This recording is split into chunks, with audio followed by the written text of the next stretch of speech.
having a tunnel vision moment, listeners. As we said earlier, me and Miss Vicky, we going to respect one another's opinion, and we going to have differences of opinions, and sometimes we agree. But today, we have a difference of opinion, and I'm willing to say I see your point, Miss Vicky. So safe would not be the most wise thing to do. So thank you very much for that suggestion.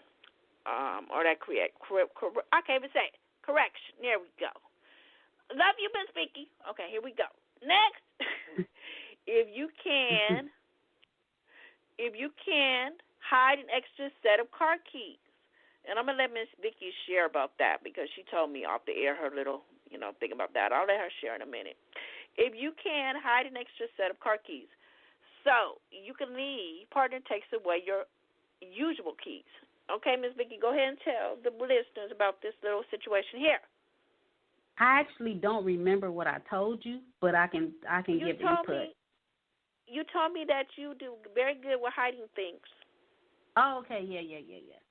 So if you have a good skill set of hiding things, then that would be really good for you to hide a set of car keys. Because I know I've been able to hide things since I was probably 18. That's when I found out that I knew how to hide things. But as far as the keys are concerned, another thing you can do is you can give the extra set to someone too. So I would have a couple of sets of keys. Everybody knows, or people that own cars knows that car keys aren't cheap. But if you're planning ahead, then if you can afford it, get a couple of extra sets of car keys, and you can hide one around the house somewhere, and you can also hide one at a friend's house or a relative. If I give it to somebody, have them keep them for you. I know I have my car keys. My extra set is at a girlfriend's house. So yes, yeah.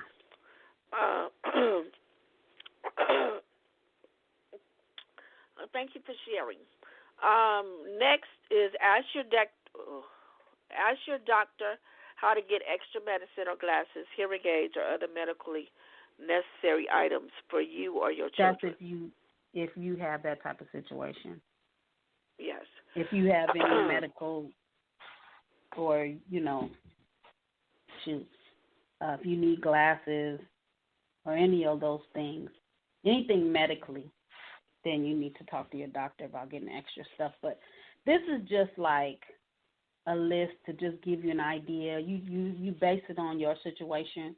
Everybody may not have that situation where they have to have medicine or available, but it's just something to think about in preparation. Yeah. Maybe your child has asthma, so you need to make sure you have the asthma pump available, an extra one in the bag that you're going to take or whatever. If you have a child that needs a hearing aid or you need one, so yeah, that would be the case.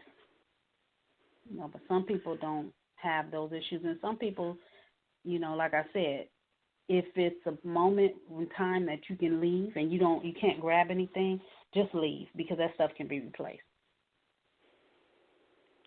Thank you, Ms. Vicky. Very well said. Next one, contact your local family court or domestic violence court if your state has one for information about getting a restraining order. This is very important. If you need legal help but don't have much money, your local domestic violence agency may be able to help you find a lawyer who will work for free or on a sliding scale based on what you can pay. And Ms. Vicky is going to share a little bit about the restraining order. Go ahead, Ms. Vicky. Most courts have a family court. If your local court don't have it, and go to the next city. But usually most courts have a family court. And if they have a family court, then they have a department that will help you with domestic violence matters. Victims of Crime is universal. It's an organization that is available to most people in most areas. Some areas they're not. But like I said, if once you connect with family court, they will connect you with the domestic violence resources. That means restraining orders. They'll help you with restraining orders. They'll help you with divorce procedures if you want to get a divorce, even to the point where you don't even have to pay for it. That whole thing. So, yeah, the family court is your go-to place, and they'll help you with all this. Okay. Even with other resources as well, yes. Counseling, connect you with housing. It's another resource that you can use to help you relocate. The next one is protect your online security. This is a big one. There is a thing called cyberbullying, when it comes to domestic violence. I'll look it up and get the right wording for it, but I know it does exist. It's at the National Domestic Violence Hotline. So we can share about that later, but just for this part, it says protect your online security. As you collect information and prepare to leave, use a computer at a public library to download information or use a friend's computer or cell phone. Your partner might be able to track your planning otherwise. So you have to be very careful. And we hate that we have to break it down like this. But this is very important. Go ahead. So if you have a phone and you can get on the internet on your phone so that your abusive partner does not have any, can't go in there and find things in your phone, what you can do is you can go in and clear your history. You go into your, what is it called? If it's Google, what do you call that? Search engine? No. The search engine. Okay, yeah. Whatever you use as a search engine. If it's Google, most people use Google, but you might have some that'll say, like, if you have a Metro PCS phone, it might say Metro or something. But whatever that link is that takes you to the internet, whatever one you use, you can go in there and go to history, and you can either clear your history or you can exit out of the things that you went to in regards to leaving them or anything that connects you with the resources to help you with being abused or, you trying to leave. And then one last thing you have to do, you have to go to another location on that search engine. So let's say, for example, you was going to Victims of Crime. You went to their website. So if you're clearing your history of victims of crime, then you need to go in there and type in Bank of America or Walmart or Target or something. And then that's after you clear your history. Because the reason why I'm saying that, because the last thing that you went to is going to pop back up as soon as you go back to that search engine. Soon as you go back to Google to go do something, that's going to be the first thing that comes up.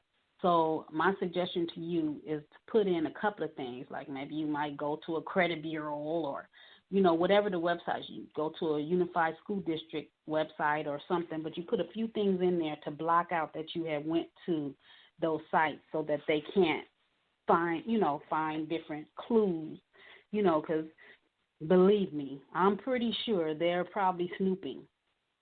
They're going to snoop. And you don't want them to find anything because that's going to make your situation worse.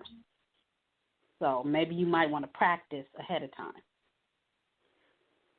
That was all. Okay, and then we're almost at the end. 5 minutes, and we want to play the music. You know how DJ Dico is with her music, and we want to give it a encouraging word. So we just going to give you these last two, and we'll wrap this up. So the last one is try to take with you any evidence of abuse or violence. Let me elaborate. If you leave your partner, this might include threatening notes from your partner. It might be copies of the police and medical reports. It might even include pictures of your injuries or damage to your property. And I want to add one that's not here. Take a picture of your abuser, whether it be man or woman, ID, and send it to a friend. So I just wanted to add with that one. And then the last one is a good one. Wow, I wouldn't have thought of that. Keep copies of all paper. Thank you, Ms. Vicky. Keep copies of all paper and electronic documents on an external thumb drive. So I got we one have I thumb want to drive. share. Go ahead. If you work, if you have a job, if you're working somewhere, please tell HR because they have resources and they will protect you. Once you connect with them, they'll follow you through the steps. And believe me, they're not going to tell your partner. They're not even going to tell your coworkers. They'll keep it. They have to keep it confidential. And the other thing is we can share next week. Mm-hmm. Okay, go ahead. My apologies. No, almost done. This is a law. So we'll share with you next week the law. We'll put it on our to-do list, but this is a law. If you're working and you're going through a domestic violence situation, that you go tell your boss or HR, as Vicki was saying, and they cannot fire you. So we will share that law with you next week, so you'll be informed. So if you don't have all the details, you can at least, know when you're talking to them that it's law, that they have to protect you, and you can still have your job. Anything else you want to add to that, Ms. Vicki? No, that was it. That was just, it hit me all of a sudden. I'm like, oh, yeah, that's a good resource. Let them know. All right. So once again, contact the National Domestic Violence Hotline.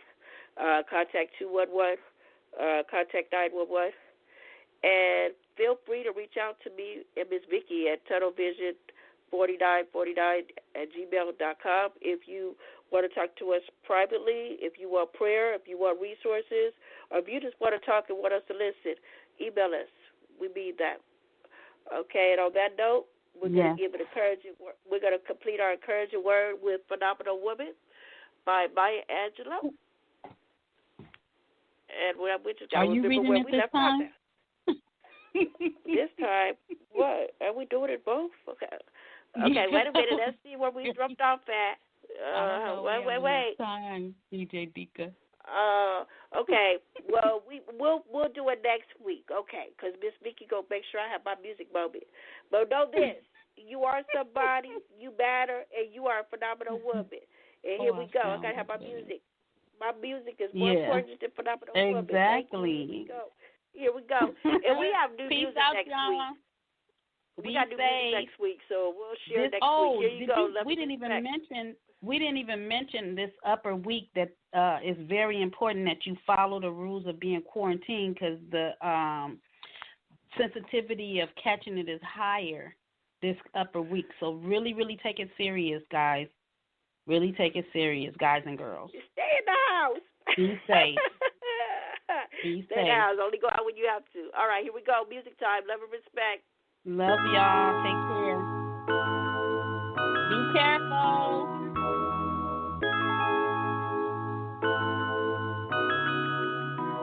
Before you love me, you gotta respect me, baby. Before you hold me, our hearts gotta connect, baby. If you're with me, then you're with me, and you're not with no one else. And if you want me, then accept that I won't go for nothing else. It's like that. In a relationship, it's two being one. We come from two different paths. We gotta learn to adjust. You gotta learn to trust. I'm not the other ones that you ran from, but never talking to me is not the answer. Communication is key to unlock your heart and understand what you need. Support your hopes and dreams. Hopefully you got mine. Hopefully we can grind. Hopefully within time we can build some. When you see me walking up, do you feel some? This is more than the crush, this the real one. I respect you, never use them for letters in vain. I ain't trying to run game, you think we all come the same. I'm trying to open your brain, trying to know what you think, not just the stuff that you tweet, what you hide underneath. Cause I can open up too, but I can never love you, girl, if you don't respect you. Before you love me, you gotta respect me, baby. Before you hold me, our hearts gotta connect, baby. If you're with me, then you're with me, and you're not with no one else. And if you want me, then accept that I won't go for nothing else. It's like that. In a relationship, you know you gotta give them space. Nobody likes somebody always all up in their face. It's cool to disagree, but never jump up out of place. You never wanna do something that